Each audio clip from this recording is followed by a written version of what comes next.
Hello, today I am talking about vegan processed / junk food. Is it helpful or is it harmful, I guess, to the vegan movement or the vegan values, or I guess the main purpose that most people will find that they're engaging veganism in. And I understand veganism is not necessarily about food. It's also about animals, it's about the earth. Depending on your belief system, you will understand that food and animals are not actually separate from the earth. It all actually comes back to the earth. But I won't go into that kind of, rhetoric philosophy. I won't go too much into obviously what the philosophy of veganism is. I don't feel like it's necessary. I mean, I've been making vlogs about veganism now for over 6 years. I think it's in a lot of white Western modern societies. Most people are aware of what the term actually is now. Most people can say the word. Anyway, oh gosh, how things have really taken off. Like, I couldn't even imagine what it would have been like 20 years ago. Anyway, let's not go into that. That's not the main purpose of this video. So, people are probably like, well, what is processed food? What is, junk food? What is that when it becomes, a vegan food? And I guess to put it in a nutshell, it's really sort of, we're talking about foods that are trying to imitate meat, dairy, eggs, and they're not usually considered a whole food. So, and then one might ask, well, what is a whole food? And, there's not necessarily like some clear-cut definition, but there's obviously a spectrum. And, the most whole food a whole food can kind of get is obviously getting foods that are going to very closely resemble what they actually look like, smell like, what they are, from when they've kind of just been picked from the garden. They've been picked from the garden, they've been washed, maybe they need a bit of cleaning, maybe they need a bit of peeling, I don't know, they might need a shell taken out and that sort of thing. And so, it starts to get along the spectrum of like, okay, I've got some fruits here in their whole form. Okay, now I put them in a blender and I make it into a smoothie. It's not as much of a whole food, but, depending on what else you put in that smoothie, it's probably not really like a junk food. It's processed to a certain extent, but it's still not all the way over to the other end of the spectrum of being like a vegan junk food, or just a junk food in general, right? And yeah, so I guess I can talk a little bit about some kind of philosophies around vegan food, and when it's like junk food, is it really helpful or is it not helpful to the movement? And I won't go too much into detail, but the first one I talk about is obviously some people have the perspective that, veganism has kind of been hijacked in some sense, through the use of processed foods, through the use of like really pushing, oh, wow, how you could have a burger from XYZ that usually has meat, dairy, and eggs in it. Well, now you can get a vegan version, which, is probably just maybe as much processed, but might have a little bit more nutritional value to a certain extent, but still, just doesn't have the meat, the dairy, the eggs in it. And if some of you might know or may not know, like obviously you can alter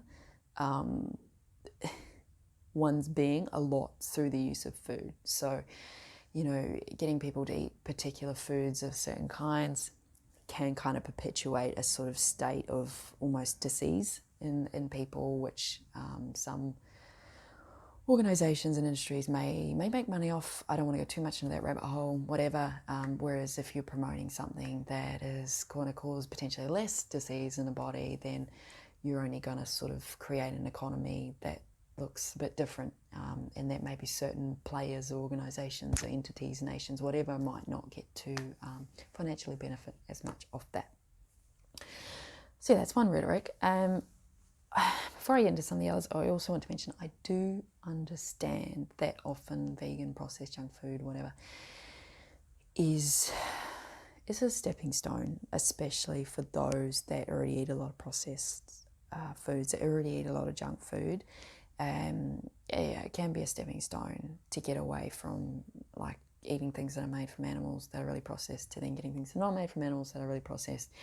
And it can obviously appeal to a lot of sort of modern white Western societies, and because that's like predominantly what a lot of people eat. Like, if we're really honest, if we take a really good look at ourselves.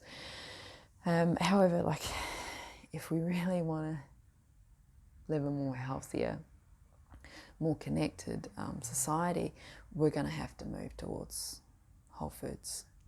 You know, we're going to need to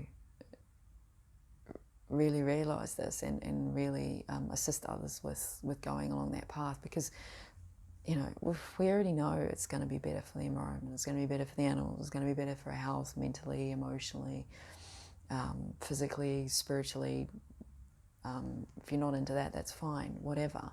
And these are not really separate things either, but I don't want to get into that rhetoric either. So, you know, and through doing that, we have to kind of get people more grounded, more connected to land. We've got to teach them about growing their own food and supporting local businesses that want to provide food that is much closer to its whole food form, and that is, you know, more local, more organic if possible. You know, getting people in cities to recognise that they can grow food on their balconies, they can get community gardens growing. I mean, ultimately, some could say it'd be better if the cities didn't really exist, and I understand that, but we kind of got to meet people where they're at. And I guess that's the same thing of like, okay, well, this is why the processed junk food that's vegan exists, because it is a stepping stone. And yeah, like, people start to really recognise the importance of their whole foods and what they're putting in their body when they can start to really sort of get connected to nature, get connected to themselves, get connected to their communities, and how they can really help themselves be better people in their communities and for their family and their friends when they are fueling themselves better. Obviously, there's also a lot of rhetoric around food trends. I guess that can kind of relate a little bit to the hijacking. You know, some people are obviously getting on the vegan food trend, and people kind of question their reasons for it. It's not always related to ethics around animals and environment. Some people say it's sort of more self-serving, more self-centered around health, la da da da da. And, you know, they are all kind of connected, whereas some people might see them as kind of separate. And that's why they might not make the connection with the animal ethics and the environmental ethics of it, and they sometimes don't stick to it because of that. I don't want to get too much into that as well, but obviously when people are on a food trend, they might not always be looking at the big picture of what it is that movement is trying to create. Now, I guess another topic I want to touch on is around sovereignty, and especially around like your body, your choice. And I understand that there is things like food deserts in certain cities and certain places around the world, which can make it really, really hard to get hold of whole foods, and even just to get hold of like plant foods. And I guess that's where, you know, we have to sort of teach people that it's actually cheaper if they were to buy whole foods than to buy a processed food as well. But, you know, if people don't even have access to whole foods, that makes it really hard.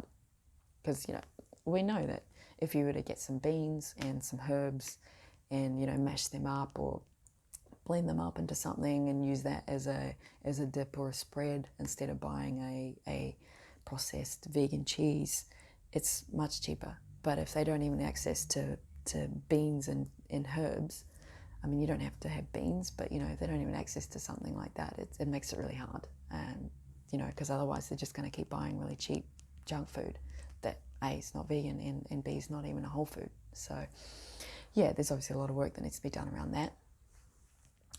That's a whole other video for a whole other day. And, yeah, I guess the last thing to touch on is, well, science, really. I mean, science can prove that everything in its essence is a vibration. It has this particular frequency, and it will show that whole foods has a frequency or a vibration that is much higher and much faster than processed foods, and obviously much more nutritional value as well. There's a lot to be said around when you have a food in front of you. You know, obviously people can bless it and do all that sort of kind of thing, but you also ingest the food through the use of your eyes, through your nose. You know, some people eat with their hands in some places. That's also another form of introducing the food to yourself. If it's making noises, I don't know, it might be really hot or something. Not that food makes noises a lot, especially if it's a plant food that you can hear, but you know, it's a sensory kind of experience, and when it's in its whole form, the body can be even more prepared to receive that food through all those senses before it even touches the tongue. And that can create, you know, beautiful kind of harmonic resonance with the food, with your body. Yeah, I guess I could go a whole lot more into this, but when it's a processed food, the body's a little bit like, I don't really know what this is. Like, I know the human body is now starting to sort of recognize processed foods more, because it has been, you know, we're kind of getting into a number of generations now of processed foods being around in certain cultures. That still doesn't mean that the human body is still well adapted, and whether the human body will ever fully adapt to processed foods. So yeah, the body is much more likely to recognize what it is when it's in a whole form than when it's highly processed. So yeah, I feel like I've touched on everything that I wanted to in this vlog. Please do leave your own comments and questions in the comment section down below. You can also contact me on various other social media platforms if you've got some sort of questions. You know, if you've got more recommendations of other content that you think people should watch and should read around this, I'd also welcome that. If you've got differing opinions on this topic, like, please do share. You know, I'm not the holder of all knowledge that there is to know about this topic.